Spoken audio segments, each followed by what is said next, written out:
Why are so many young people Right, confused about gender? So you know who's probably not asking that is young people. Jesus is the most masculine person to ever live. We don't want to make femininity and masculinity based on these things that we feel. The only thing we talk about is traffic lights and reading. And I was like, this guy's barely a man. And I'm like, what in the world is going on here? It doesn't say love your wives if they're submissive. It just says love your wives. So for the woman, it says submit to your husband. It doesn't say submit to loving husband. Feminism is not part of Christianity at all.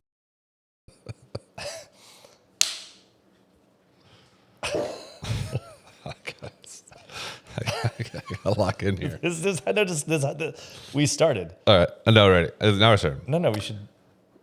Welcome back to the A Lot of Words podcast. I'm Brett Shanig. Joining with me as always is Pastor Matt Smith, senior pastor, Baptist Road Church. We use a clicker, and I hit the microphone with it, and I almost clicked my hand. I've been off caffeine for 14 days now. So you are superior to everybody. And all it really has done is given me just a ton of self-righteousness, and I just get to feel so much better than all of the pigs waiting for their slop at Starbucks. Though I went to Starbucks, I do enjoy a decaf, which technically does have like 10 milligrams in it, so I'm not. You know, if you're going to be self-righteous, I mean, you got to go. Unless it exceeds that of the Pharisees. It's true. That's true. You're a bummer. Well, Matt, you're some big news. Well, I'll start with that. Yeah. Becky, your wife got a hole in one. It's a big deal. In golf. Yeah. She got a hole in one. So what's really funny about the entire experience is some great friends of ours were out. We went golfing with him and his wife, the gentleman's wife who came with us, who was golfing with us. It was her first time golfing ever when she went with us the first time. Mm-hmm. And so we're hanging out with them, and I got a hole in one, but the course was under construction. So it was like a little bit asterisk-y, but that's the first time she's ever seen it. She's like, wow, that's amazing. That's pretty cool. But we were all just like, oh my goodness, this is crazy. And then we didn't play with them for a little bit. And then the other day we played again. So this is her second time ever playing golf. And then Becky got a hole in one. Mm. And so for her, she saw her first real hole in one. Her first real one. Yes. I knew that was going to be So what was interesting is two things happened in this. First of all, for Cindy, for her golf, someone's got to get a hole in one every time or else I just think that's hilarious. But then, and then secondly, like great for my wife. It was awesome. But then the couple epiphanies happened. One, I've been telling you about my glasses saga, and it's all related. So I've been going back and forth between contacts, glasses, no glasses. And I told you before I'm sticking to glasses. And notice I'm not wearing them, but I should be. Because I learned I'm just going to wear them, and I like them. And so I went to this new technique, which was called make sure my glasses are just glasses, and then wear sunglasses that are not transition. Do you know what I'm saying? So I used to try to be like, they would change colors, but then they'd be freaky in the middle. Right. Okay. So then I said, you know what? I'm going to make them clear. Just keep them clear and just wear sunglasses. But the problem with that is my sunglasses are not prescription. So I'm constantly, when you switch back, it's not a huge thing, but like it's noticeable back and forth. And so when you're switching back and forth in a day, you're like all day, no big deal. So we're golfing. And so Becky hits it. It was like she used a hybrid or whatever. And it was like 185. And Micah's watching the ball. He goes, look, it's rolling. It's going to go in. And I was like, I can't see anything. I could see nothing. And everyone's jumping up and down. And all I could think about was I couldn't even see it go in. I literally missed. And it was a bright orange ball. It was a bright pink ball. And then he said the thing that made it even worse. Because he goes, Matt, when you got your hole in one, it was exciting, but I didn't actually get to see the ball go in because we had to walk over the hill. And it was in the cup. But this one, I got to see it roll in. And all the time I was thinking was like, I was staring right at it. I couldn't see it at all. That's great. And I was like, all right, I'm going to go. So then I went today because I have what's it called? Like a warranty for my glasses. So they replaced my lenses. And then I ended up getting, with a vision thing, I got prescription sunglasses. So they're all coming in like 10 days. So now I could have so I left my glasses with them to fix them, to put new lenses. So now I'm just going to go sans anything. Yeah, you're going to raw dog it. I guess I'm going to raw dog. So, but now. And then you're going to go to a vision maxing. I'm what's it called? I'm blur maxing right now. Blur. But I do think that it's interesting because I was like saying before, this is how your mind works. Earlier, I was like, I can live fine without glasses. But now that I've committed that I want to wear them, doing 10 days without them, I'm starting to be like, what the heck? Yeah. You know what I mean? Like I just all of a sudden I'm like this thing. I was like, yeah, I could do this for life. Now I'm like, no, I want to see. But long story short, that's the story. No one cares, but I care. I think people do care. That's fine. But my wife got a hole in one. I couldn't see it, even though I stared right at it. Yeah. Everyone else jumped up and down, and then I was like, "That's great." Think where we would be if Isaac had a pair of glasses, and you have to feel Esau to know who he was. If he could actually see him, who knows where we'd be. I think about that all the time. I'm like, well, he was going blind. What if he had corrective lenses? I don't even need that much correction, but it's just knowing I could see better. So I just committed to it. But it was like the thing that was getting stuck on me was transitions. It was the creepy zone. Yeah, and I couldn't outcool the creepy. No, and that word is suffered a bad connotation over the past few years as well. I think girls can wear transition glasses. They can do it. They can live in the creepy zone with them, but guys can't. Yeah. Like guys cannot do it. No, you got to swap. Yeah, so now I'm swapping. But now I'm doing nothing. I'm raw dogging it. You're raw dogging it. I'm blur maxing. You're blur. I made that up. Blur maxing so good. is great. All right. Well, and then you said saga. Is it saga or saga? I say saga. What? Like glasses, like another saga? like a drama. Saga. Saga. You said tomato. It's saga. It's not Sega. You said saga. No, I didn't. Saga. Yes. Yeah. Whatever you're saying. Saga. Like saga. Saga. I said saga. No, look at you. That's wrong. Chauncey, what do you say? It's saga. Like an epic, a saga. Saga. Yeah. Saga. I say saga. Saga. Yeah, saga. Yeah, thank you. Yeah. Well, he's Canadian. I'm from Wisconsin. Oh dear. Well, you're American now. We don't want anyone. America. We don't want any of the listeners thinking you're Canadian. Just kidding. That's right. He's doing something else. So hole in one, check. The thank you for the comments. I want to talk about this. Someone asked me. I was at a barbecue yesterday, and they're like, "Oh, a barbecue? Yeah, you just called it a barbecue. A barbecue." I was at a barbecue the other day, and that's my New Orleans slow, drippy drawl. And they asked me if they're like, "Can I get into a comment fight?" And I was like, "Yeah, great. You can do whatever you want with your time." But just thank you for everyone. We had the Catholic video come out, and the first comments were just hate comments, and I just want to thank all of you. If you comment, whether you hate what we're saying or not, it's all helping our algorithm. I'm amused. Yeah, I'm amused. I just know that when you get into, especially with Catholicism, the thing that irritated me about it is I knew the moment you posted it, you're going to get the very predictable, this guy doesn't know anything. And then all their arguments are all so convoluted. Well, they're so convoluted. You're like, oh, so you think that when Paul's talking in Corinthians, he's putting in place, and the whole thing is just disdain, as if you don't know anything. And they look, these guys don't even know anything. They just put up a podcast. They don't even know how. I'm like, Oh my goodness. I get it, but I get how that is. My favorite is that just by what they said showed that they did not listen to the whole podcast. Ironic. And even if they didn't, you answered what they had said, and you were like, "Don't be a fool," and just comment below. That's what made it so funny. It's just so predictable, and I just great. get it. But I think you can't. I think the casualness of this format, if someone disagrees with what we're saying, the casualness of this format gives you the immediacy to be able to say, "Well, these guys must be just dummies." Yeah. Well, there was on that note. The question didn't come in, but I was thinking maybe through I am this. a dummy. No, maybe we are dummies, but your whole ministry kind of marked by your informality, yet you know a lot. Even to the point when I first saw you, you were like in board shorts standing outside of the church. Is the whole reason I felt calm enough to come in. However, Protestia, I follow them on X, and they had Protestia posted this this pastor, I guess, in Seattle or Oregon or Oregon, Portland. I used to say Oregon, and he had this like giant life preserver kind of looking thing on, and they put him on blast about what a pastor should wear. And then a lot of the comments were coming to this guy's defense. I listened to the whole sermon, not the whole thing, but enough where I'm like, well, he's like an expository preacher. He's just dressed like a weird Portlandian.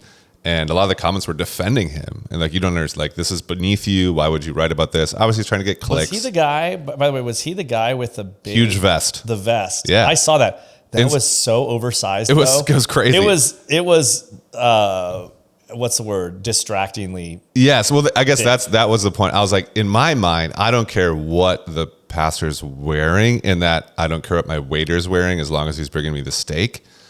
Now, there is some sense of you don't want to be distracting, but in that context, I don't think he would have been. I giggled when I saw it. Yeah, it's like a giggle worthy, but yeah, is what a pastor wears, is there context to that? I don't know. One time I was wearing pants and you said they were too tight.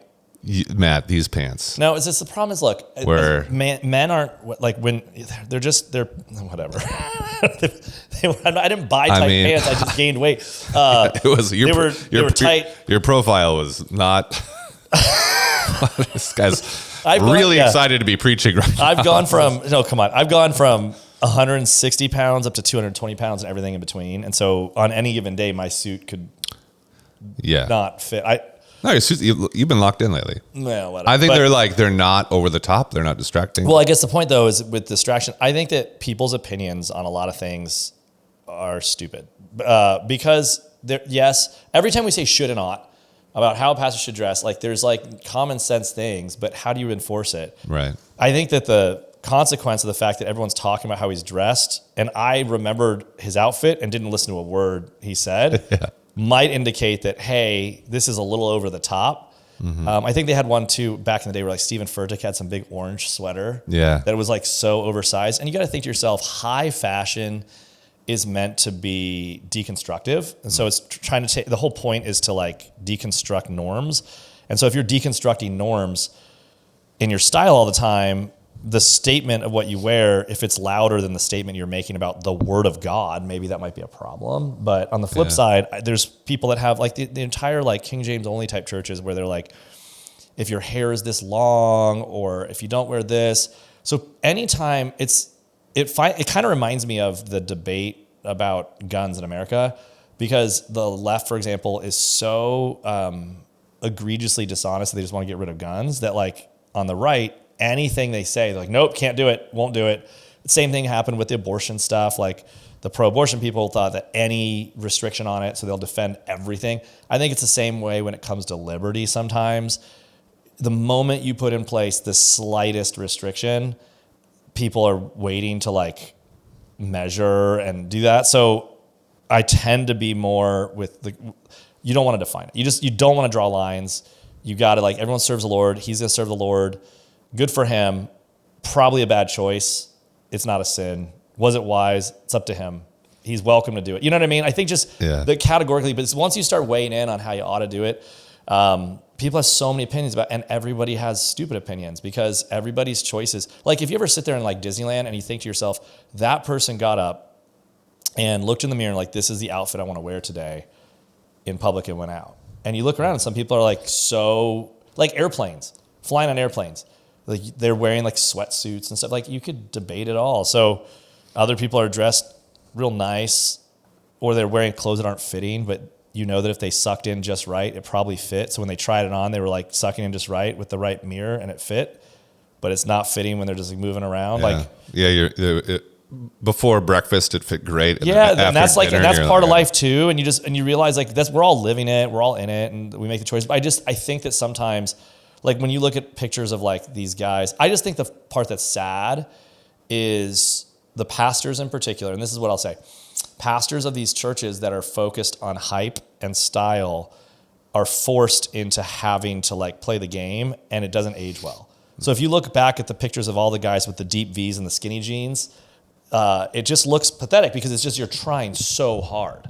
And I think it's the trying hard part that's just so kind of, I don't know. Yeah. It's just, you're so trying so hard. So you like, it's not elegant. I think that as a grown-up man, if I can give you fashion, not that you don't need my fashion advice. No one does. You're very stylish. But let's say one person listening wanted my fashion advice. I would say that one of the goals of growing up is to transcend trends, to dress in such a way that you look good regardless of trends. Like good style is like something that's going to be your own that like kind of transcends trends. Like you just can't imagine Harrison Ford wearing super baggy Jenkos or super much skinny jeans. But Harrison Ford's always going to be pretty stylish, I'm sure. And he's like 80 or something now. But let's take someone younger. You get what I mean? I think Bradley Pitts. He's pretty old now too. Bradley Pitts.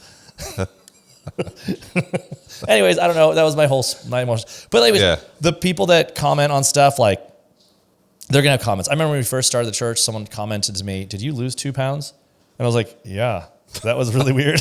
Someone else told me, "Hey, did you get a new belt?" And I was like, I did get a new belt. That freaked me out. Mm-hmm. Now I'm just like, whatever. So yeah. I felt in some sense too, in that guy's church, he may not have stood at all. And the goal of his preaching wasn't to be put on the internet, but I was like, well, you did live stream it, so it kind of was. No, it was over the top. It was absurd. I think the person that sold it was in sin. like what all I could think about when I saw that was that a medium or a large? Like how do you buy it? Because if the style is to wear it large, no, think about this. This is I've got two big things I want to talk about. Because what is it? Is that the medium? Yeah, and that's because it's meant to be over large, or is it the quadruple XL?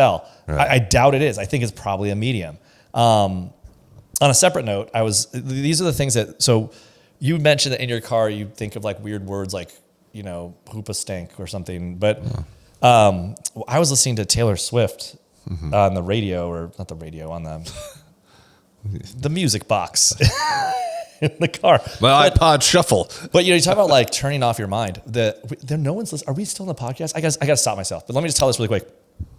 She has a song where she's like talking about the relationship, and she's like, "We can leave the Christmas lights up until January. It's our house. We make the rules." And I started giggling so hard.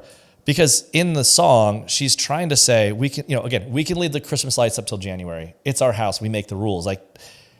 But who leaves their Christmas lights up past January? Plenty of people do, but not really. But saying we can leave them up until January means before December 31st, they're coming down. That is a very strict thing. Most people say January 1st, 2nd, 3rd, 4th, 5th, something like that. Some people all the way. Now, had she said we could leave them up till February, it's our house and we make the rules, that would fit exegetically. If she said we can leave the Christmas lights up through January, certainly that's quirky and nice exegetically. But she goes, we can leave the Christmas lights up till January, which makes her the most type A person ever, of her saying, hey, I'm going to give us some leeway here. We can leave them up till January. It's our house. We make the rules. Like, I don't think she realizes how type A she looks. So I Googled it. And her response was so disappointing. She's like, no, I tried to pick something. I don't want to be quirky. I want to make a normal decision. I'm like, that's not a normal decision. The fact that that's like back when Mark Zuckerberg wanted to be like a normal person. He's like, I'm like a normal person. I'm not a lizard person. And he's like, I do jiu-jitsu. Yeah. And I just thought that was so fascinating. She's like, we can leave the Christmas lights up till January. And then she follows it with, it's our house. We make the rules, as if that's rebellious. I don't know why that bothers me. This is why I would never go to a concert or movies with you ever. Just sucking the fun. Does that not bother you a little bit? Come on. That does nothing for me. I just think anyone that... I would listen to that song and smile and tap a foot. No, it's great. It's a great song. Great, good for her. And she's awesome. I bet Taylor Swift's great, but I bet she's also super type A and is self-conscious of it. Maybe tries to hide that she's type A and seem relaxed. Yeah. And this is her trying to be like a normal person. We could leave the Christmas lights up till January. Mm-hmm. We make the rules. No stress. Yeah. I don't know if there's a normal billionaire. I don't know if that exists. I know, but like... Does everyone hear what I'm saying? Like just someone... And I know her response to it, she's like, I didn't want to make something abnormal. Like her response made it worse. If she just said, yeah, I should have made it through January. But she just... Yeah. Anyways. Words matter. Yes, they do matter. Speaking of words, I'll tie both of these in. Speaking of cultural... What are we talking about? I'll get there. Speaking of cultural context to what you wear, as well as words matter, this first question is a good one. Okay. Before I get to the question, I want to talk about these mugs. The mug free giveaway is still going on. Yes. So I'm going to say a secret word in the last 20 minutes of this episode. And then you need to write a sentence in the comment that includes that word. And then I will randomize everyone who does it. And my randomizing machine will spit out a winner. I'll comment on your comment and I'll make sure to get you a free mug. I'm excited about this. Yeah, we had some good ones. We'll have already given out one free mug. What if I want a free mug? By the time this airs? I mean, you can create dummy accounts and comment. I'm going to do it. You get a free mug. And thanks again for Scott for hooking us up with the mugs, and Gina. I finally met Gina. All right. Yeah, she's great. This comes from Josh. He says, can Christians cuss? He says, I'm asking this not as someone who believes it's okay to cuss as a Christian personally, and I believe there's biblical support for that. However, I want to know your take, and if so, are certain words worse than others? Wait, stop. And are some acceptable? Can you repeat that? So I missed something. Can a Christian cuss? I'm asking this not as someone who believes it's okay to cuss as a Christian personally, and I believe there's biblical support for that. Okay. However, I want to know your take, and if so, are certain words worse than others? Are some acceptable to say and some never okay? P.S. Thank you, Brett and Matt, for the awesome podcast. You are welcome, Josh. Yeah, Josh. I was just trying to come. There's no curse word I can say that's appropriate that wouldn't be I inappropriate. knew. I was like, want to be like, yeah, yeah, that's great. you know, well, oh gosh, I can get in trouble here. I think, okay, one of the big things I find,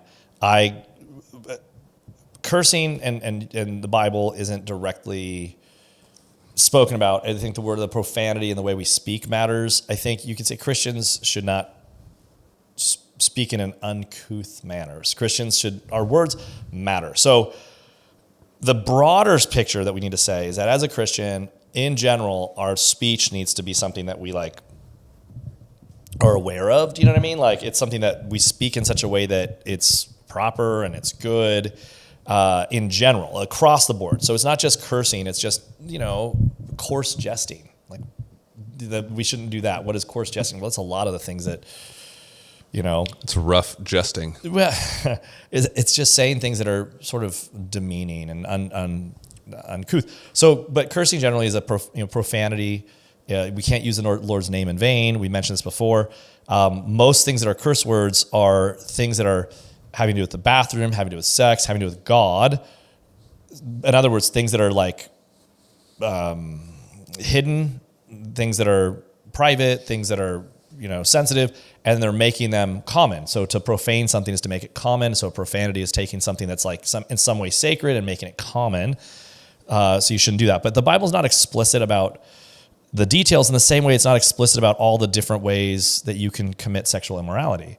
I think that's one of the biggest problems. Like, adultery is a type of sexual immorality, but the Bible would use a more broad term called sexual immorality. And then we're like, well, what's that? We're like, yeah, you know it when you see it. It's a lot of things. And so, and essentially for Christians, the way we speak matters. And so speaking loosely in such a way where like curse words are coming out of our mouth is bad. On that end, some people curse. They come to Christ and they have a potty mouth. And like when I got saved, before I got saved, I had a massive, I cursed every other word almost. That's terrible, but I did. I was a rowing coach. It was just part of my speech. And when God,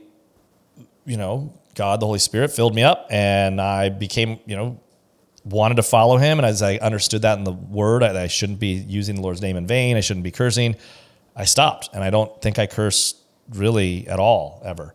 I do sometimes coarse jest. And I do sometimes when something comes out, I'll cheat a little bit. So like, I think a more interesting thing is if you say dag gummit, or if you say,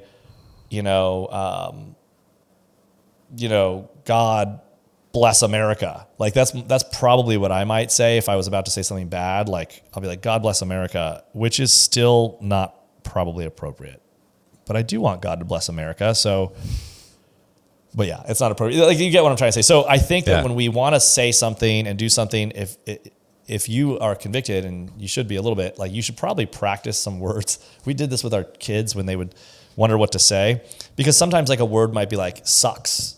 Can you say, is it a curse word? And so just like anything, just as we said with the other thing, if you make a line, you can say everything up to that line, where a lot of kids will use now in the chats and the text, they'll use like, what's it called? Letters that represent the curse word. I mean, it's the same intent. Mm-hmm. And so in general, we shouldn't be needing to say these words. Like when we're upset, what do you do when you stub your toe then? Yeah, out of the heart, the mouth speaks. Yeah. So if you know that's the case, you got to come up with a strategy, recognizing that you're not going to naturally say good things when you stub your toe. So you got to come up with something like huzzah, or whatever it is. But I would suggest that as a Christian whose words matter, you ought to do it. But James talked about it. He says our mouth, everyone says things, all the time. Now, are there some words, worse than others? Well, yeah, like because words matter, there's things that you can say that are worse than others. And it's more than just words. There's whole sentences. There's whole things you might say and think. But I think the one that's probably the most obvious is when you say the word Jesus and you're not referring to him to talk to him or whatever, you're using his name in a common way, or God in a common way, like I just was referencing. I think that's worse than saying like the F word or the S word or something else, even though it's more common. Like TV shows won't bleep that out, but they will bleep out other words. So I do think that's serious, because God is the most sacred holy object. And so using his name in vain is the most serious. And then one last thing, if you curse, even if you're a great person, you look dumber. Like, politicians want to curse to be edgy. I get it. It's everyone loves authenticity. So like, look, I'm authentic, and I get it. Like that might be just what you do. But if you know that you curse and you want to stop it, you should try it. It's not a good habit. It's like having, you look dumber. But yeah. What about when you're with them? But sometimes we're with Christians, and Christians might have a mouth that you want to see it get better, and maybe it can improve. Maybe it'd be way worse. Like, not everybody's the same. And so I'm really careful. I don't correct people typically. Me neither. I'll correct my children. In northern Wisconsin, like a lot of the small farm churches, again, it deals with the heart, not I think what you're saying, because the word for manure, that's what you said. Like, if you're in a sermon, they will just use the word. Because no farmer is like, can you get the manure? That is just the word for poop. So it's very culturally just like what you use. When I go back, I'm always shocked. But I'll say this though. Every single person using that word sounds dumb. I mean, yeah, they're farmers. Not that farmers are dumb. They're smart at farming. But yeah, there's no like, let me say this. Extreme high educated person. The best. Okay, so Michael Reeves is a preacher. We heard at Shepherd's. I told you before, his voice is so amazing. He's like, Father. From Oxford, educated. And when you hear him speak, he sounds intelligent, not just because of his accent, but because the words he's using is we ought to aspire to speak well. The idea that we're just like, this is just how I speak. And so, for example, sometimes when we'll take things from like Ebonics type culture, and it's like, yeah, he be going, like, just stop that. It's just terrible when someone speaks that way and we put it in place. Like, I'm finna go to something, I'm like, please don't. Like, grammar and speech and words matter. And I'm dying on the hill on this one. As a Christian, words matter. They absolutely matter. And so we ought to learn to speak well. It glorifies God to speak well. And so if you have bad grammar, my suggestion is you don't need to get a grammar book, but just read. And you'll start to speak better. Now, you're still going to, if you read, like, I remember I used to learn all my vocabulary came from just reading books. So I would then pronounce words incorrectly because I never really heard them. I would just read them. So I'd be somewhere, I'm like, oh, the horizon instead of like the horizon. Yeah. But in general, I would say people need to read more. I do think that our grammar can, and when you have kids, speak to your kids, don't infantilize them, like speak to them as adults. Like, my children have decent grammar. Not because we've taken them through all these educational things, but because we'll try to speak properly. And so I think that's worthy. It's a good thing. It is not just a cultural thing. I think that's the problem. We've made speech into a cultural, and you see politicians do this. They'll go to a different environment, a different group, and they'll change the way they speak. And it's so fake. When Hillary Clinton did it, and then you see other people, it's just Kamala Harris does it. Like, again, we all want to associate with words, but as Christians, from any culture, we ought to speak well. That's I think we ought to aim at that. So the idea that we just don't even give a crud and we're just going to say, oh, this is how I speak because I'm from Wisconsin, or this is how I speak because that's how we say it over here. If you say mountain, I get it, but maybe you should try to learn to say mountain. If you say saga or saga or whatever, once you learn it, I'm like, oh, I'm going to try to get that right. So if you were, for instance, say you go... The mountain one I was just using. I know. But say, hey, Matt, I need you to go preach a sermon in the backwoods of Wisconsin. And you're in a sermon, you say the word poop. They're going to be like, is this guy straight? Like, why would a namby-pamby guy say poop? Yeah, but the guy saying that, there's a couple things to this. First of all, like, think of the insecurity. You're talking about grown-ups now. Yeah. So that's like saying when you went to elementary school and like, oh, you didn't wear the same outfit. I can't believe you. If you grow up and you speak in an educated manner and you're in good shape and you know how to fight people and you're intelligent, no one's going to be like, you think this guy's straight? Because the moment they say it, you're like, that's really an intelligent take on everything I just said. You know what I mean? Like, give me a break. At a certain point, someone needs to elevate how we speak. And so I get it. Some people don't get the education perhaps. And then I sound like a snob, but that's the very idea. It's not a snobby. Christian, you should know this book. How in the world are you going to follow the Lord if you can't follow a sentence?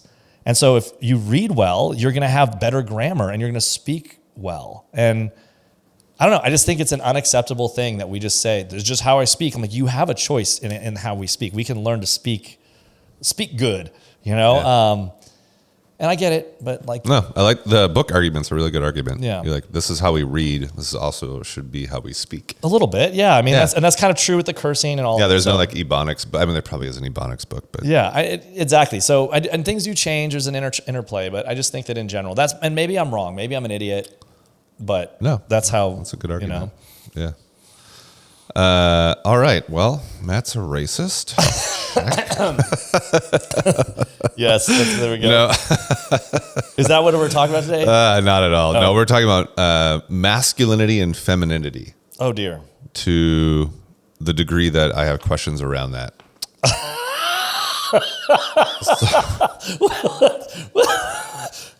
It's hard to come up. No, but when we say to the degree I have questions around that, there's so many ways to take what you just said. Yeah. But you're basically going to limit the discussion. Is what I think so. Not you're saying these are questions that you have about masculinity and femininity, but that's what it sounded like. You were Yes. saying. Every week I come in with an outline. For instance, this is part 1. Why are men and women so confused right now? Part 2. What does the Bible actually? Yeah, okay. What does the Bible actually say about men and women? Part 3. Where do both sides go wrong? Yeah. Part 4. What does healthy men? And anyway, and what happens is I ask one question from part 1, and you answer like all 8 questions from part 3 in your one answer. I'm sorry. And so this is just Cowboy's gonna ride. It's totally useless. I don't know why I organize this ever. I should just come with a giant list of questions, but it helps my brain understand where we're going. So the first question I always start with the number 1 question asked on ChatGPT. I think that's been very helpful. And this was not at all what I thought it would be, but it is, why are so many young people confused about gender? Wait, people ask that? This is the number 1 when I said, "Hey, what are Christians asking you about femininity and masculinity? What's the number 1 question you receive from Christians?" And it said, "Why are so many young people confused about gender?" And so what's the question? Why are they so confused about gender? Oh, okay. So the question isn't why is that the question though? No, Because that's also a question. it is also a question. I could have Are a you question about interested in that that? question. I'm not. Because I think that the fact that that's something that people are asking implies it's. I mean, we could do that with all the questions. No, that's not true though. Yeah, it is but- true. All right, don't be pedantic. But no, what I'm saying is that it's interesting because if you phrase the question again, what does it say? Why are so many young people Right, confused about gender? So you know who's probably not asking that is young people. Yeah, it's older Because people. young people obviously. call themselves young people. So what? Yeah. All right. So essentially, from an older generation, they don't understand how the younger generation's so confused, and they're asking it. All right, that's. But as an early adopter of technology, I'm excited that many older people are on ChatGPT. Yeah, everyone's. Yeah, I saw a Babylon Bee article that said that Harvard gave the valedictorian to ChatGPT, or something like that. That's awesome. I also saw another one that at Memorial Day, the man celebrated Memorial Day or whatever by buying a really good deal for a fridge. I haven't. I thought that was just really good. Anyways, There's a nerdy one that I guess I'll say my nerdy one. I saw it was that Mr. Beast took 1,000 vibe coders and threw them in a room without Claude and said the first one to center a div wins $1 million. And to me, that's really funny because centering a div is extremely easy. But no one knows how to do it anymore. Anyway, Center a div. To center a div, yeah. Golly, that doesn't make any sense. I know. It makes sense to me and for probably like 10 people. If you know what centering a div is, make sure to write in the comments. No, don't write in the comments. Everyone's going to know. No one knows. You don't want anyone to know that you know that. I'm just kidding. All right. All right, the question is, why is everyone confused about their gender? Wait, now the new question is, why are people asking this question? Yeah, well, I think there's a big disconnect. I think that is sort of revealing it, is I guess my point. So if you broaden it out, I'll go as short as possible so we can get through your questions and not my meandering. So in America, if you look at the West in general, and you're like, oh gosh, you said the West. But a great book that I've recommended a few different times is by Carl Trueman called The Rise and Triumph of the Modern Self. It also kind of deals with a lot of the same things that Francis Schaeffer talked about, Nancy Pearcey, Chuck Colson, all those guys from the same school of thought. And it's essentially that sort of early Western thought was very Christian. So the early Western ideas were very Christian. So the West was built on Christian presuppositions. And so someone says, well, a presupposition that really matters. So we're not saying that America is a Christian country. I think that's actually not the best way to say it. I'd say that America was built on Christian presuppositions. That's a modest thing to say that is incontrovertible. Christian presuppositions means that the worldview of the Bible is what built the West. And so in that worldview, truth is a thing that exists. And so that's why things like debate, free speech is built on the idea that truth matters, which means you want to allow people that say false speech to have free speech, so that you can say true speech to counter it. All of that's centered on the idea that we don't come to truth through dialogue the way that someone would say in a postmodern sense, right? We come to truth. It doesn't matter if everyone disagrees with you. Truth is an actual factual thing. We live in the real world, which means that whatever is true, all the other things aren't true. Debate matters. Being right is a debate is not about coming to a consensus. It's about truth. These are old Western ideas. A debate, truth, we mentioned, matters. So on and so forth. And so all these Western presuppositions were sort of assumed for quite a while, and right around, it was a little bit before that, right around the 1900s, but all the way into like the 60s in particular, and this and that, we started to lose overtly a holding to these Christian presuppositions. So a lot of America that older people grew up with still had sort of an echo of Christianish presuppositions. And in that had things like marriage and gender norms and all sorts of things where, in other words, these issues are inherited. The Bible declares them. God tells us in Genesis what a man is and a woman is. It's right from the design in that he also defines marriage. Right at creation, God defines gender and marriage and sexuality in Genesis 1. But it's something we inherit. When we're born, we inherit these obligations. We don't get to invent what marriage is. We don't get to invent what gender is. We don't get to change it. We inherit it. But there's two factions in the West that are kind of conflicting, right? I think it was Adams who focused on contract law. That was like the idea of consent. So how do you have a bunch of free people that can live in a society where they have freedoms and they interact? And so the biblical answer would be, well, freedom doesn't mean freedom to do anything you want. It means basically I'm free, you're free, but it means in the Bible sense, I'm free from sin. I'm a moral people. That's why the founder said we have to be a moral people.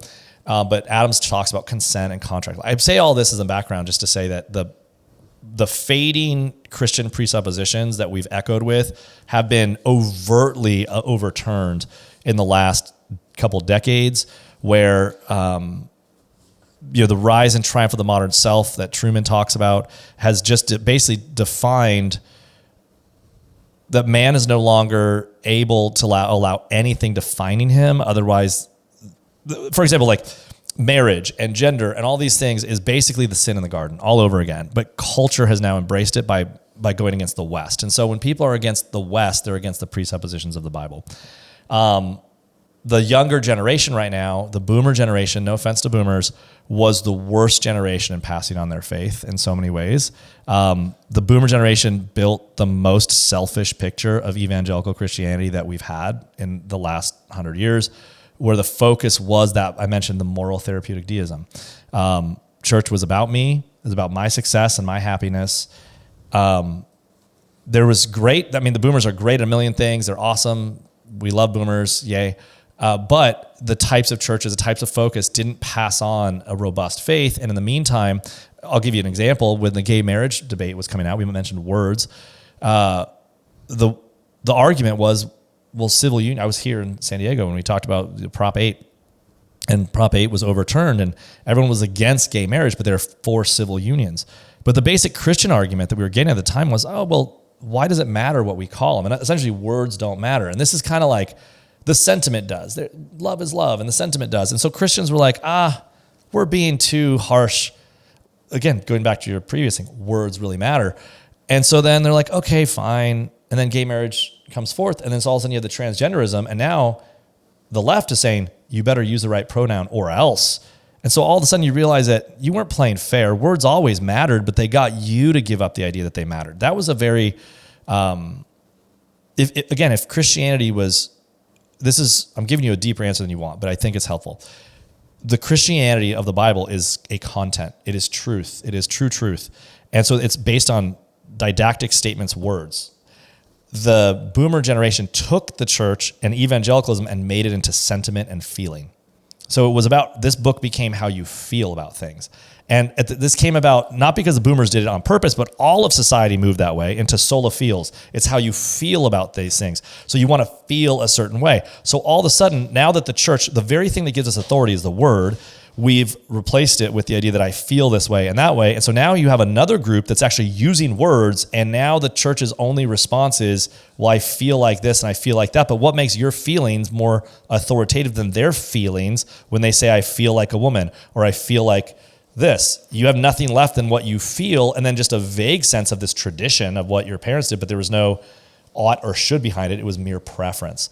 So essentially, I think that's the trade-off, is the older generation accepted a trade where feelings were more authoritative than the actual words. And in so doing, all they passed on to their kids was feelings, but feelings didn't give them any authority over these other feelings of people that wanted to go the other way. So the confusion about the reason that question's so relevant to people is that they don't even realize that they haven't passed on an epistemology that can confront false, essentially it's fundamentally untrue that a boy is a girl, right? That's why people are so surprised. But that's not, remember, the argument from the left has been that words in a world where there's no truth and there's no absolute truth, the words that you use to define yourself is reality. Because there is no God, what you say is God. So that's why when you say this thing and you say, nah, you're unpersoning them.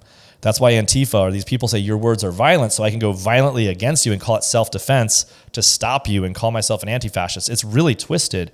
But for the left, they've lost the plot. For them, they're God. So the Bible says, God says, and it is so. For the left, they're saying, I say, and it is so. And then you say, nah, and they're like, well, why not? And they're like, well, I feel like this. They're like, yeah, I feel like that, and I say this. You have no response. That's the long-winded answer, but the basic one is this next generation, we just haven't been able to pass on the presuppositions of the word being truth rather than feelings. And so now when people are confused about gender, there's a disconnect. But the older generation, they didn't hold to this robustly. They had it romantically, and then they lost it. So I love that ChatGPT should respond, why are so many young people confused about gender? Because whoever wrote this blew it. Yes, because it's your fault. It's your fault. And then old boomer. But then now ask your question, why are they so confused? Well, it kind of goes back to what we just said. The Bible has defined gender, and these gender norms and gender roles, they all go together. The irony about the transgender movement, for example, like Dylan Mulvaney, for example, you had feminism that was the first sort of argument that wanted to go against the male picture of gender norms, right? So it was deconstruction. So in feminism, they're like, how dare you say there's male thoughts and female thoughts? We all just have a brain and we all have thoughts. And so that's why the feminist idea was give kids, like, there's not, like, a girl can play with a car or she can play with Barbies. Who are you to say? That's the old school feminist argument is, don't give your kids any one toy over another. We're putting cultural norms on them. They're merely cultural. And then you have the transgenders coming along saying, I feel like a woman. And you're like, well, what is that thing? And so then Dylan Mulvaney's like, well, I feel like I want to go shopping. And then he basically came up with all the stupid tropes. He's like, I feel like I'm emotional and I feel like this. And so now the feminists are on the same side as the transgenders, saying that being a woman is what? The things that they just said were cultural. And everyone's left with, that's why Matt Walsh's thing, what is a woman, was so effective, because they can't define it biologically and they want to define it by feelings, but the feminists don't like that. So it's confusing. Of course, everyone's confused. I think biblically speaking, because we don't, people don't have an authority in the word, we've just lost the plot. And so once you get out of tune, God's no longer God and truth is no longer truth. So Romans 1:18 to 31, the Apostle Paul says that the final picture of a society given over to God is not only that they practice rampant homosexuality, but that they celebrate it. And I think it's not because that's a worse sin than others, but that when a society celebrates it, they've lost the norming norms that allow them to know ups and downs. And so the picture that a society's lost all those norming norms to understand anything is the celebration of homosexuality, because it's like, what's up is down, down is up. And so, of course, no one knows what gender is or anything else. Do you think there's a pendulum swinging? I can kind of see it swinging right now, but right now, especially going to public school, it's cool to be gender fluid. Everyone's like, oh, I don't know. Do you see a time coming? I think it's uncool. In the near future. Is it already there? Yeah, it's already there. We're already there. Yeah. Now, Yes, we're already there. I mean, basically, you're seeing it with the nerd culture and the furries and the problem with the left right now is that they've basically, gosh, I hate saying this, but it's the truth. They've all the things that they hate are like beauty and fitness and how those are all considered right wing. Like if you see someone that's like a female who's feminine, who like dresses in a nice, not even like not slutty, not whatever, just like a nice dressed female who's attractive and in shape, you're like, oh, I bet she's a Republican. Now that's not me. I'm not trying to be mean. I'm just like, if you see someone who's morbidly obese or out of shape with like some kind of weird piercing and some kind of weird colored hair, you could bet, dollars to donuts that they're not a conservative. You're like, it's gotten that crazy. Now, literally 20 years ago, that you might not know, right? Like but it's not just the hair. It's literally like health. And Marxism always is a destruction of all categories. It's the idea of making everyone an autonomous individual where the government is the only answer. And so Marxism is always basically revenge of the losers. It's someone else has something, and it's not that you want stuff yourself, you want them not to have it. Well, Marxism was originally economically speaking, but now cultural Marxism has made everything. So someone that's attractive or healthy or smart, Marxist ideas there want to take that down too. That's why we'll say, well, hey, we're going to get rid of normal math in this place and say it's racist, or we're going to get rid of, these health standards because, beauty is each one of these things is a deconstruction of the fact that some people are better looking or smarter or taller or more athletic. In a world where truth matters, we accept those things and recognize that that's how life is. But once you start erasing that there's true things and you say, well, no one's taller than the other, or that person, that bearded man is also a beauty queen, you've lost your norms. No one knows. Everyone at first winks and nods, but they really know it. But now there's no recourse. So then what do you do about the actual beautiful like woman standing next to the bearded person? Everyone kind of like ignores it. So the pendulum swing, I've heard some people call it like the last election, the thing that's flipped the election. And the reason we're talking about politics when you bring this up is that this is where theology is seen in our culture, is in politics, because the culture has been talking about these things. This is the theology of the culture. The thing that really was interesting was the last election, Trump's ad. He said Kamala is for they, them, and Trump is for you, right? That was one of the most, as far as I understand it, and correct me if I'm wrong, it was the most effective political ad ever. I think it literally shifted the bar. And I think it was fair to say that the diversity, equity, inclusion, all this is just cultural Marxism. The 2024 election was essentially what I would call revenge of the normies. Normal people just wanted revenge on all the crazy. The problem is, and this is what I've been saying all along, it's not like it's a principled pendulum swing. In other words, it's not like people have discovered the Bible and are like, hey, we want the Bible. They're basically going back to a romanticized conservatism. That's why I told you before in the past, like essentially sort of a technocratic, I don't want to go down the road, but what this romanticized conservatism is this. So now what we're left with is a backlash where masculinity and femininity are caricatured.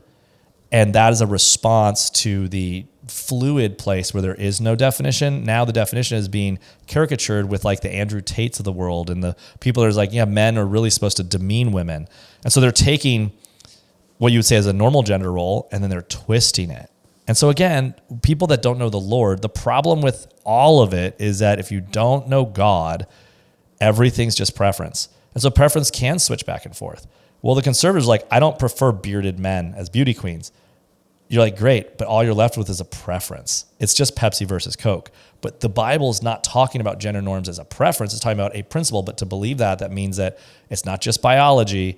There's an intrinsic sort of ontological definition here about these things. And so without it, we're going to be pendulum swinging back and forth, which makes the Christian church the most egregious offender when we start playing around with these things, because one of the most profound things is our families, our marriages, our lives ought to look so stable. So when the Bible talks about the world, like people that are immature, like leaves tossed to and fro, men should, the whole scene with Paul talking about women wearing braids and head coverings was all about basically normal traditional masculinity and femininity.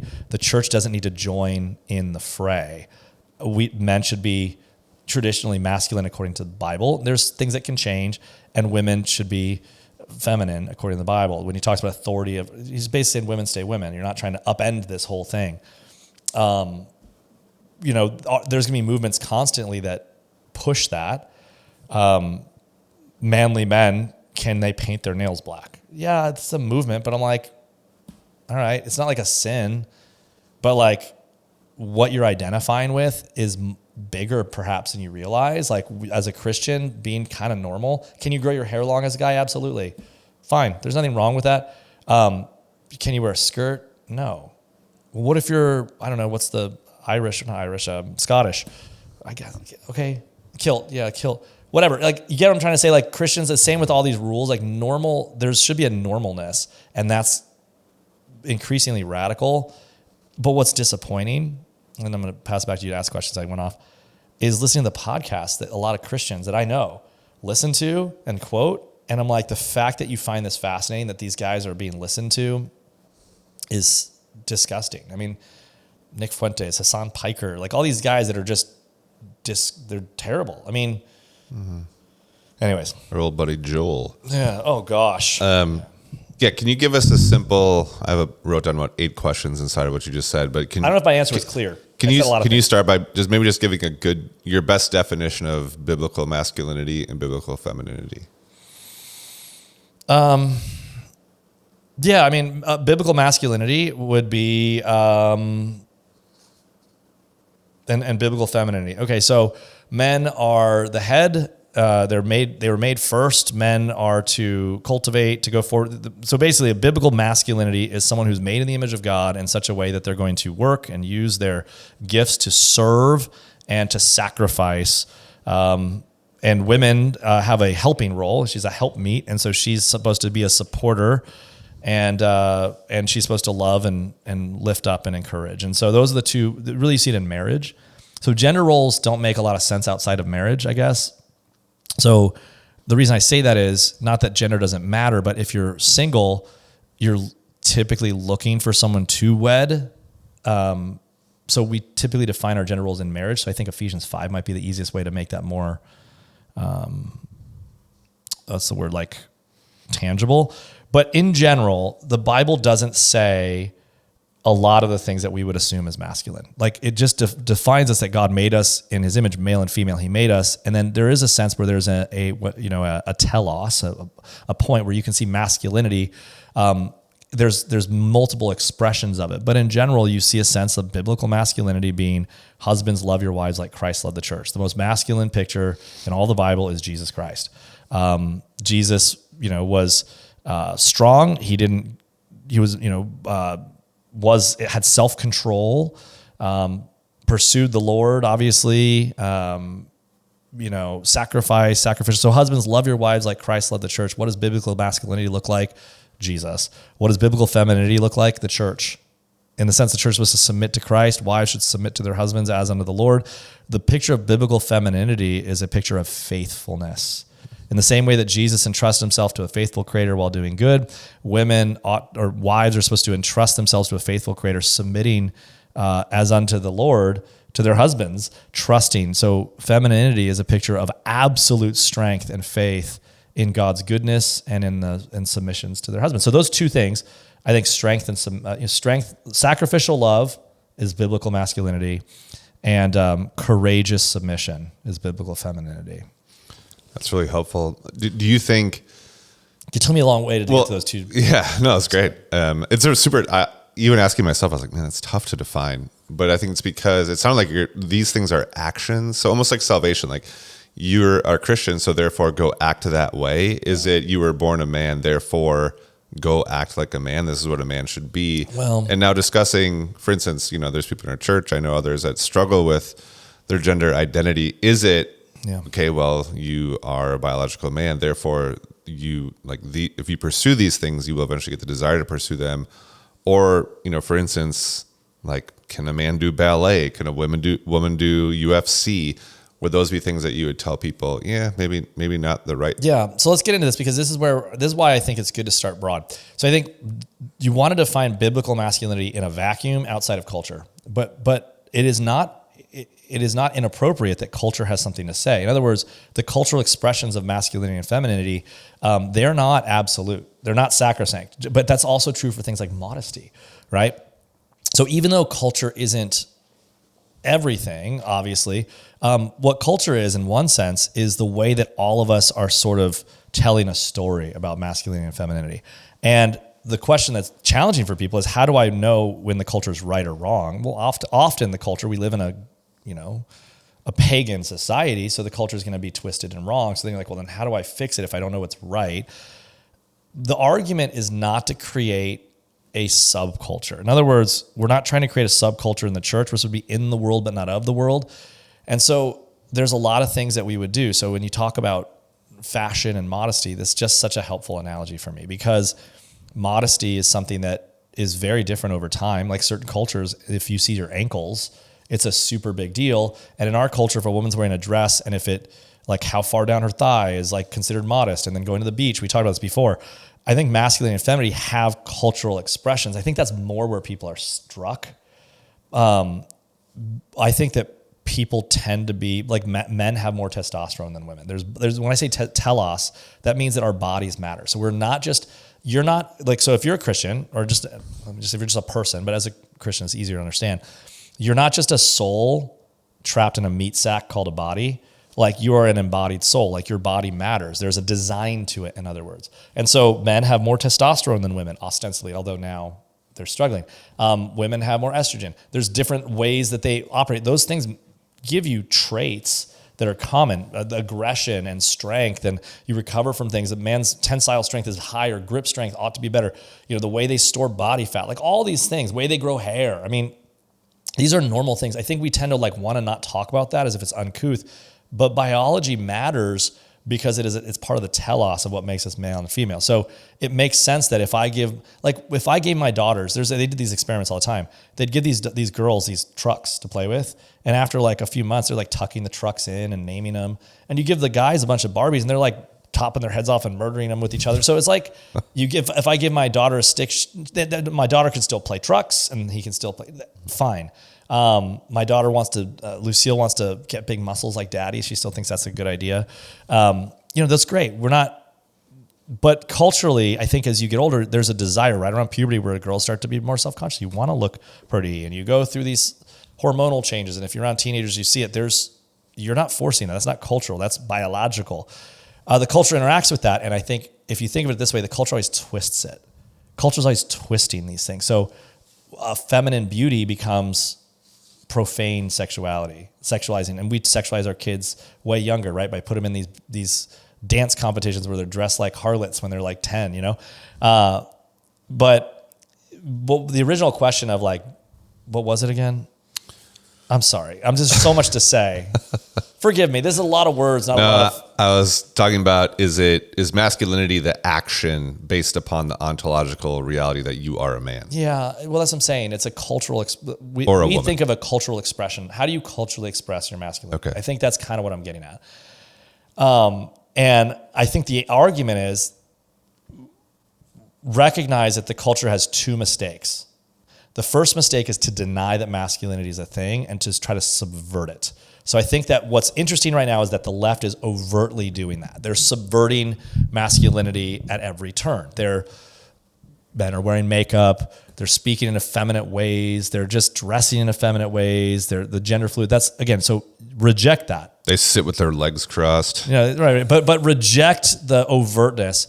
And then on the other side, the pendulum swing from a godless culture is also going to then present so you have a deconstructed view of masculinity and a caricatured view, which basically takes all the cultural norms and then plays them up in such a way. So if you're a man, you have to like monster trucks and grilling out. And I think you can reject both of those things and just be a person.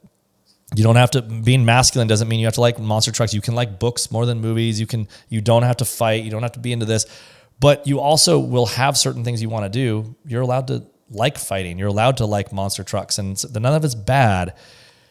I think the idea is that the strength it takes to sacrificially love somebody the way Christ did is more manly than anything you can come up with. If you're let me say this. If this is a good way to think of it.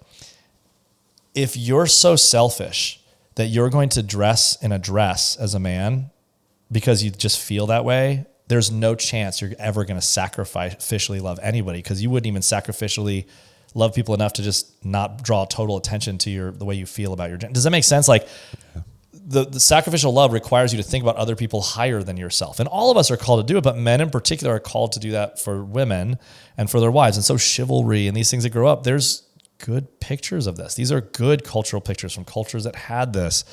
And so I think for men and women, I'll say this: if you're a man and you're a Christian and you read the Bible, you will become more masculine. If you read the Bible and say, I'm going to accept this book. And if you're women and you read the Bible and you say, I'm going to accept this book, you'll become more feminine. And that's basically it. Here's the how-to.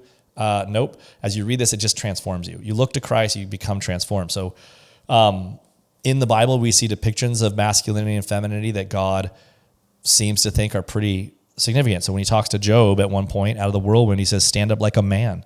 Well, what does that mean? Well, with strength and boldness. So these things are not made up. There's a thing here. I just think we want to be careful to over-define them. I think that there's a sense in which our biology is enough of a telos to see that there's certain traits that men would have. Those traits in service to sacrificial love would be masculinity. And there's certain traits women have, and those traits in service to bold and faithful submission is biblical femininity. I think the twisting of that is to twist the male traits into basically either denying them or to making them so now that's a man after the fall, he says, is to essentially provoke or rule over in a egregious manner, and for the woman to basically manipulate or, and so you see these things, there's these twisted roles, but I think the very focus on gender roles is part of the issue. Like, I've never in my life thought about what masculinity, I've never been like, I wonder if this is masculine really, which is kind of why I love the other question about the Midwest. I drive a Mini Cooper. It's the gayest car you can possibly drive. My favorite music is angry lesbian music, basically. But I can beat most people up, and I lift weights, and I'm strong, and I don't like grilling very much. I like eating food. I like interior design. You like soccer? I love soccer. I don't particularly like football. So I say all this, but I'm also the manliest person I know. I know that sounds terrible, but my point is nobody that knows me would think I'm not masculine. Does that make sense? So I think the courage to do that, I think the more you think about it, it's just like we said, there's sort of a try hard thing where the more you're trying to be masculine, the more you're just be yourself and don't deconstruct masculine in the Bible and don't caricature it. Just be yourself, like the things you like, and try to be, what would it take to be a good husband to somebody? Well, you want to have enough strength. You can't, for example, the call to meekness is not a call to weakness, but also when the Bible says that a man should be humble and meek, well, that's basically strength under control. Gentleness is a trait that's commendable because someone that's gentle is someone that's capable of not being gentle. If I just say to someone that doesn't know how to, if I say to you be gentle, but you couldn't be anything other than gentle, then you're just weak.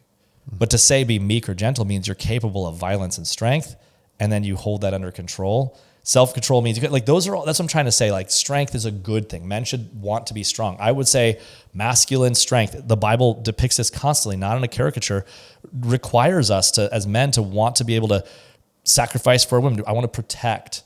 I want to provide. I want to, and so I think that, guys should work out. Now, can you caricature that? I think bodybuilding would be a caricature of masculinity. I think bodybuilding is a great caricature of masculinity and femininity.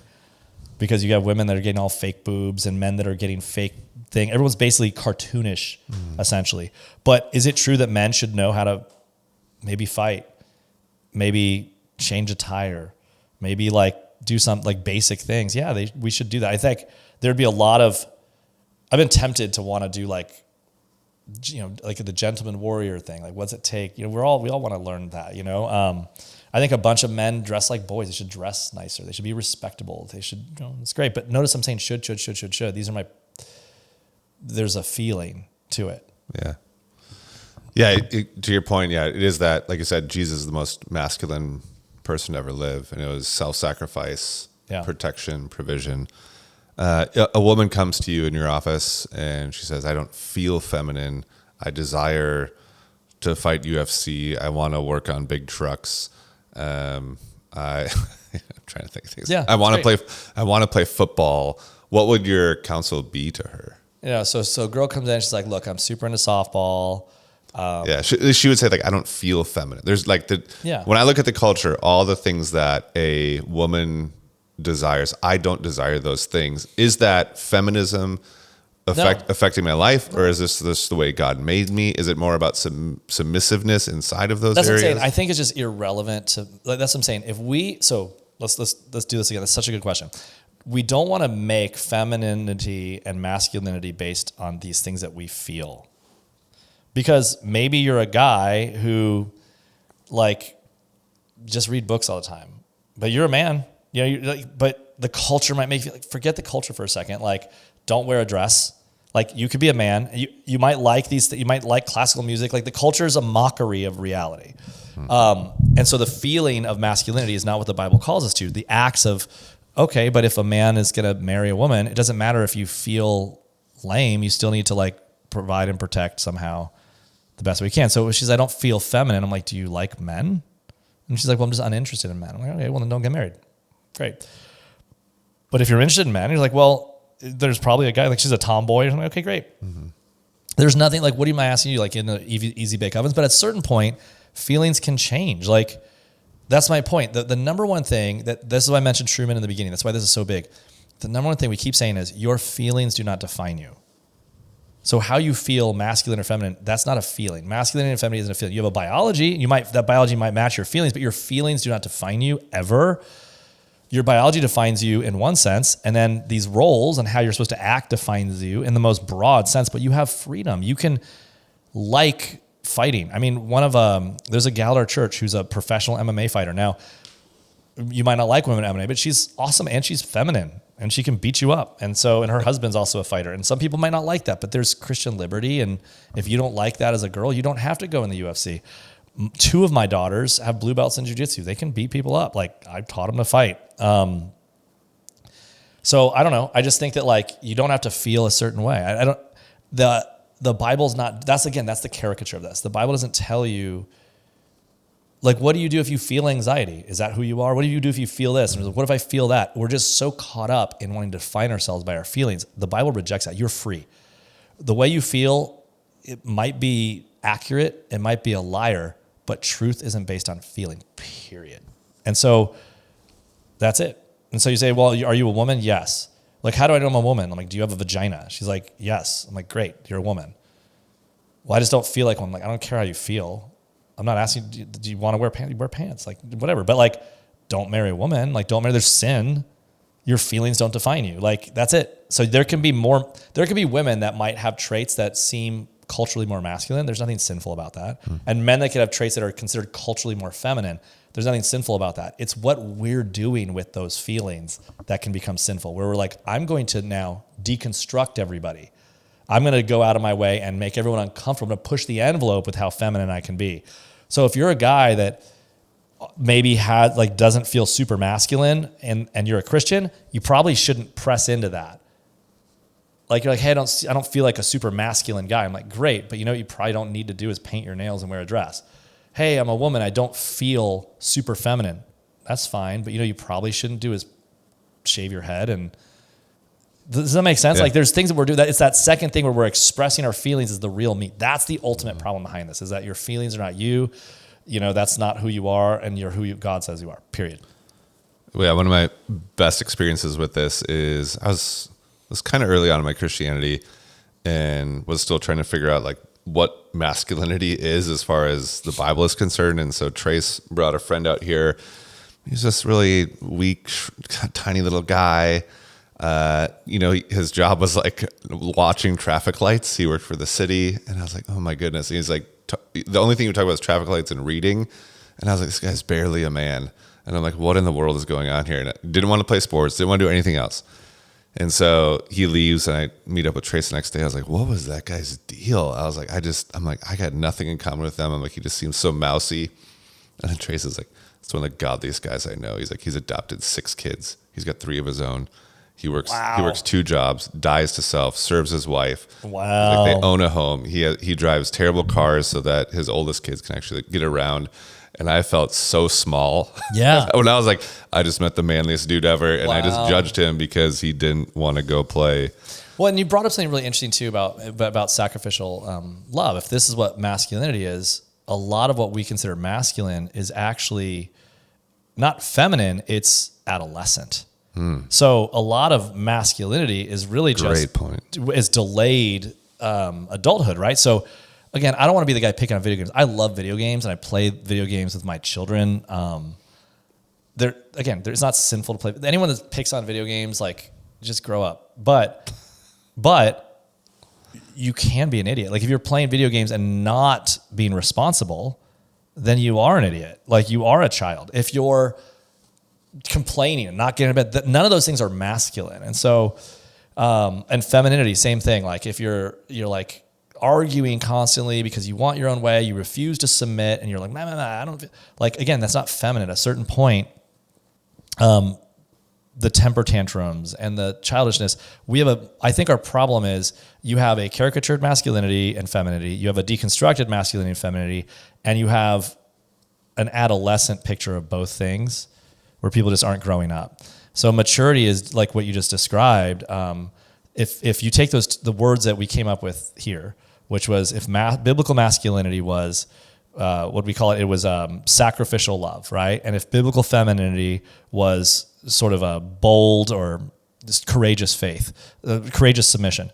I think if both those two things are true, they require you to grow up. And I think a lot of masculinity is not going to the gym. Masculinity might be not going to the gym because you work your jobs. Masculinity might be getting up early, and do this. It's not when you complain to your wife. If a husband comes home and he's complaining to his wife, at a certain point, that's not masculinity. At a certain point, sacrificially make it so that she can rely upon you. Well, that might require you to go cry in your car before you come in and pray to the Lord, but you don't go to your wife and complain because her job isn't to be the one to take care of you. She's not your mother. You're a man now. And so these types of basic things you can say, I think helps you move towards that. I think adolescence is the other direction. So maturity is basically, if you're a guy, aim at getting better and better and better at sacrificial love. Sacrificial love requires you to have something to sacrifice in the first place, right? And courageous submission. I think that word courageous is important. You're not submitting to somebody because they're awesome. You're submitting because God is. So the first point is don't marry an idiot, and you might. And if you do, submit to him. That we're like, well, wait, what about this? I'm like, that's what you said yes to God. I'm going to submit to this man as unto the Lord. That's the argument.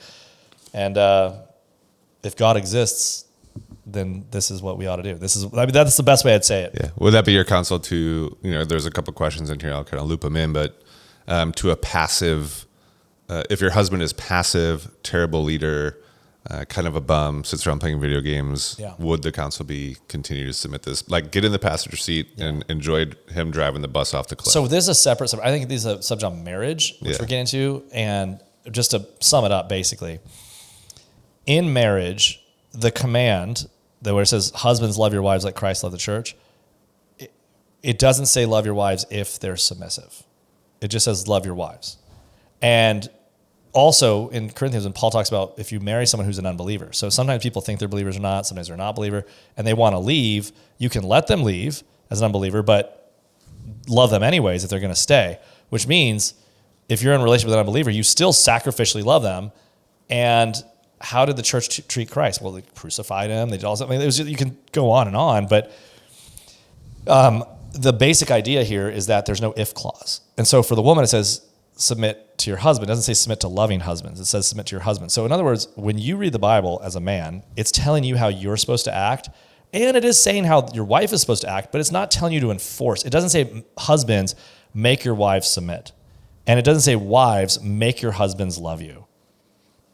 It doesn't say that. It says, I think that's the problem where we get into it. So if you married a loser, because a guy that's passive, not doing things, is a loser. That's just like the Bible calls that person a fool. They're in sin. What happens is you want the church, you want someone to spank them. You want someone to fix it. Well, the first person that can fix it, the only person that can fix it is the Lord.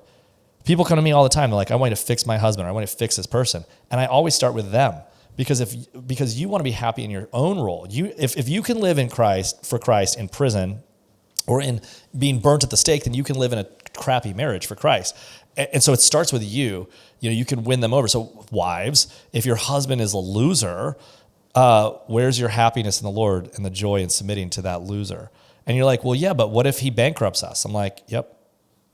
He's the guy that God's holding him accountable. Here's the thing. God's not holding you accountable for the success of your home. He's holding you accountable for your submission in this way. And husbands, he's holding you accountable for what? For your sacrificial love in this way. And so we just don't like that, but that's what the reality is. And so, now the best thing you can do is wanting, being friends and being in a church where people are around them. Men tend to act like the other men around them. It doesn't happen all at once, but people tend to act like each other. And so like if you're isolated and you don't go to small groups and you don't come to church, things, and you want your husband to act a certain way, the first thing is you want him to be around other men that are manly, and they start to kind of act better. But instead of fixing the other person, find joy in the role that you're in and pray for them. God exists. And again, remember I said on a Sunday, at this point it'll be 2 Sundays ago, I said the problem is we keep thinking that this book is a book about how to do this and how to do that, where it's really a book about who, about Christ. And so you need Christ to help you be the wife that God calls you to be. And you need Christ, and so does your husband. Pray for your own role and pray for your husband, trusting that Christ is the only answer. Not a behavior, not a technique, not a thing, it's Christ.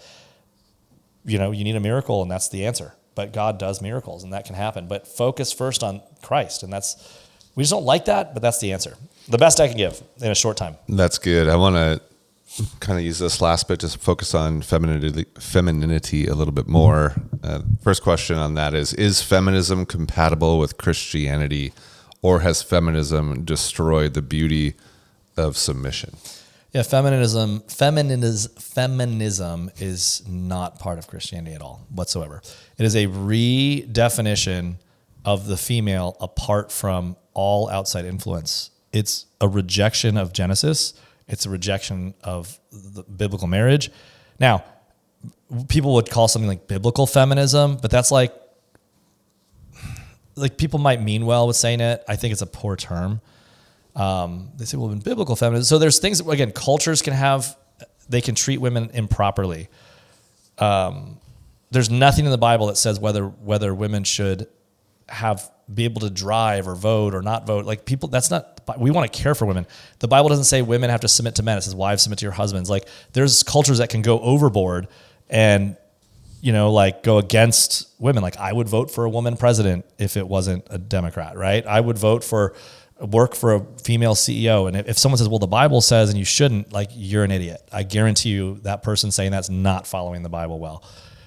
But biblical feminism, there's so many articles on it, or feminism in general is antithetical to the Bible. That's the best way I can say it. Is it manipulative?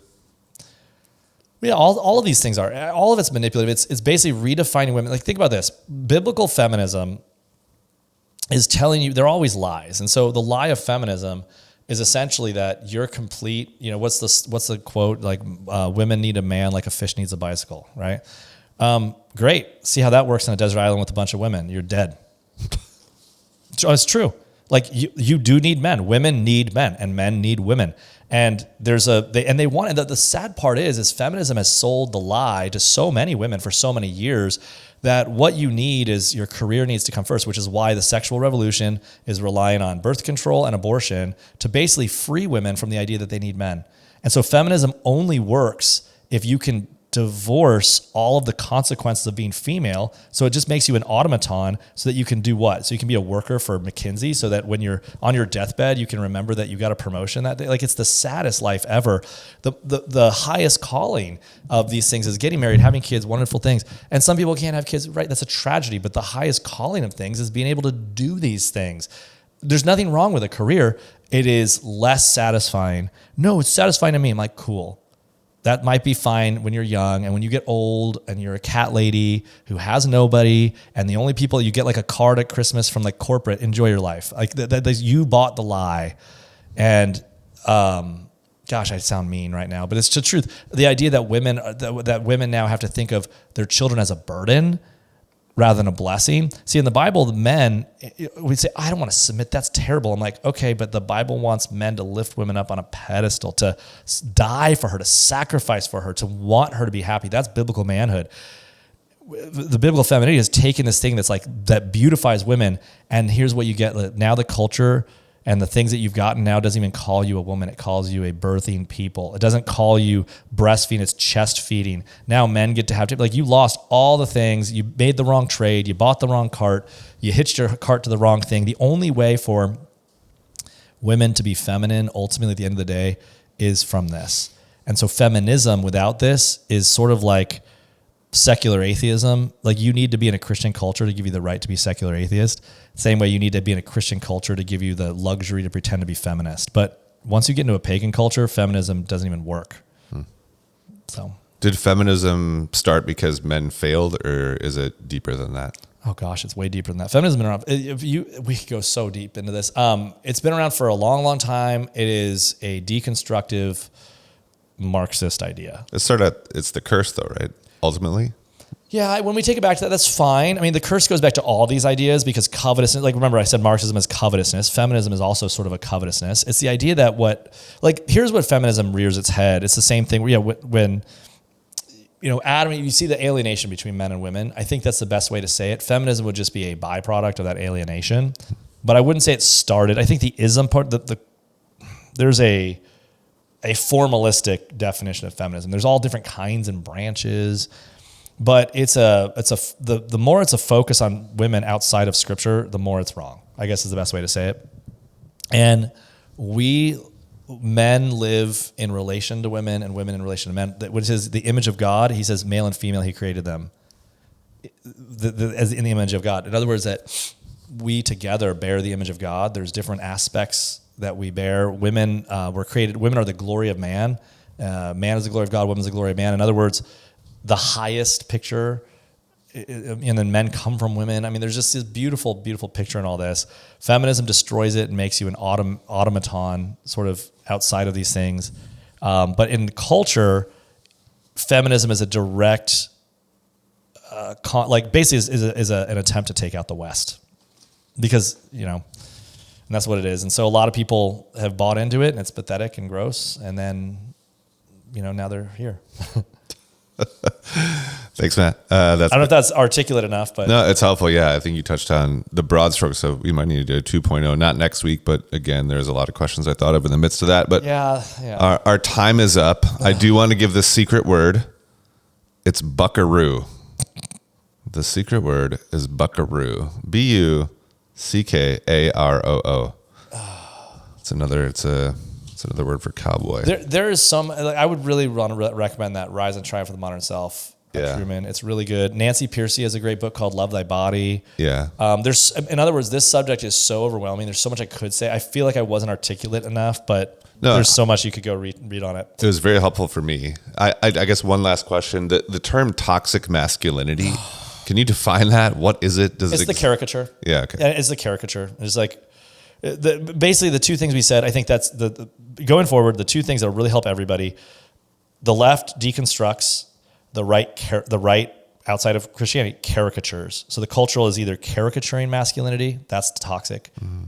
Toxic meaning is like, and it's overdoing it. There's no good traits, and then deconstructs. And so both those people are talking all the time, mm-hmm. and the Christian's always vacillating, and you can just just turn it off. As a Christian, I would say there's really no need for you to read books about gender. Read the Bible. Yeah. Read the Bible and stop. It's just we don't have groups right now talking about I'm in a group that's like a 5-finger hand group and I believe in 4-finger. What? That's such a weird thing. Nobody thinks about how many. You don't need all this discussion. You just need to stop listening to all the stupid discussions. Crazy. Another problem solved by Bible reading. Isn't that funny? Let me guess. The answer is Jesus.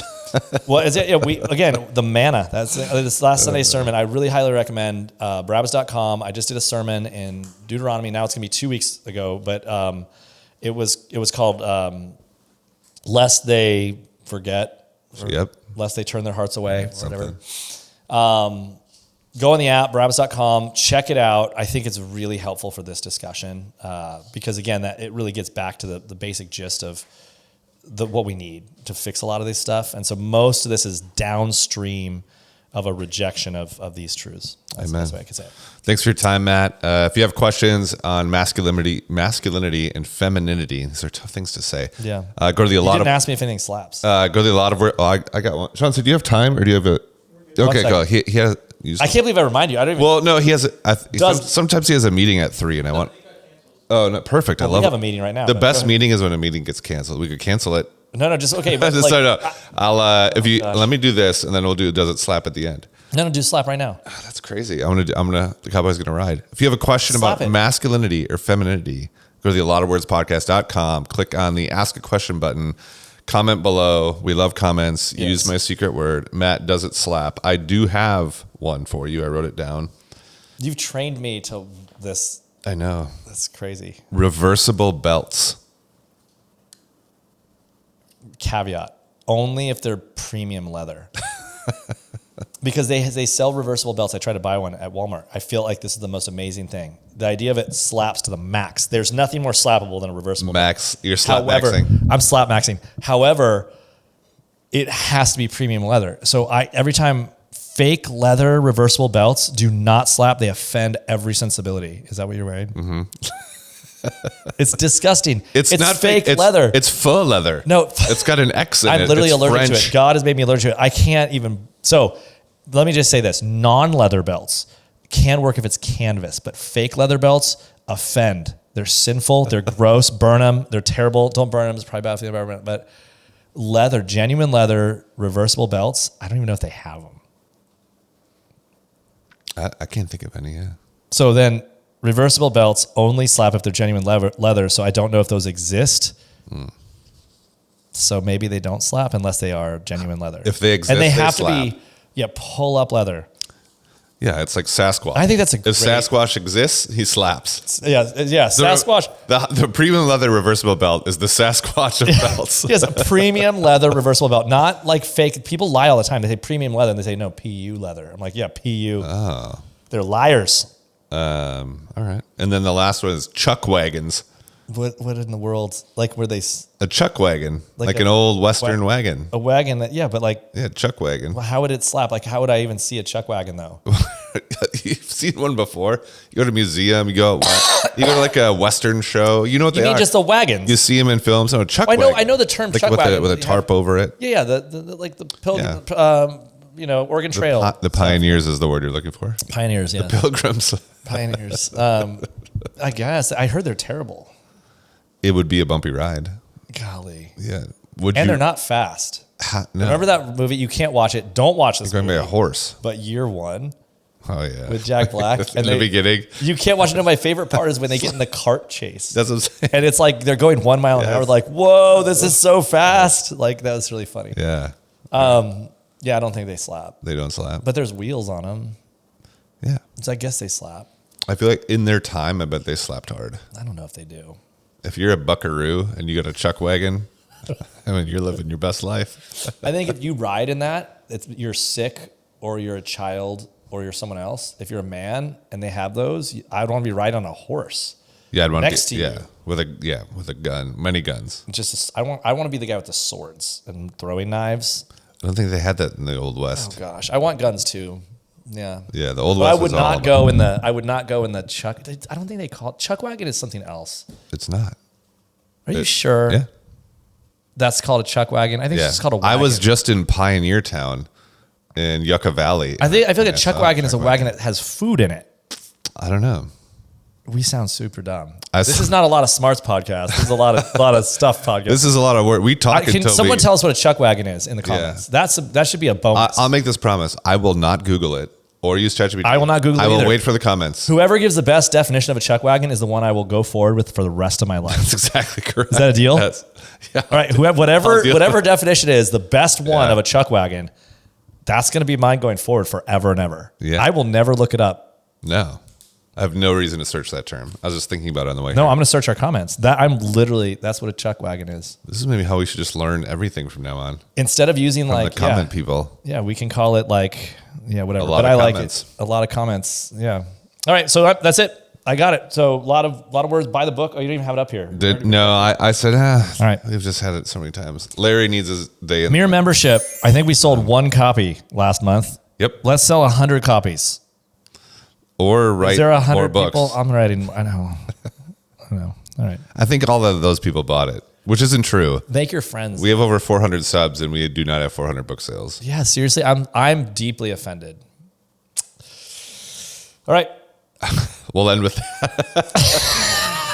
Thanks for listening to this hour and a half of your life. Sorry. I'm deeply offended by you bunch of I feel like I blew it. Oh, gosh. Thanks again for listening. We'll be back next week, Lord willing, to talk about a topic that I don't know what it is. I'm thinking maybe doing the environment.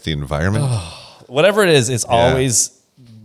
Put in the comments if you want to hear us talk about the environment and why recycling is the biggest lie foisted on the American people ever. The same place. Exactly. Yeah. We got to stop ourselves. We do. Chauncey, anything to add? Shout outs to Chauncey in the comments. He's crushing it. Like and subscribe. Also, Barabbas.com. Like and subscribe. Barabbas.com. A lot of words podcast.com. Mere membership. Okay, we'll see you next week. Hey, Matt, you know what really slaps? What? Our subscribers, the people who watch the show, you, each week. So thank you. We appreciate you tuning in each week to listen to the A Lot of Words podcast. Make sure you like and subscribe and watch the videos to the very end. It's great for us. Make sure you comment, and it really supports the channel. And we really love hearing from what you have to say, and we're excited to keep doing this. And buy a mug.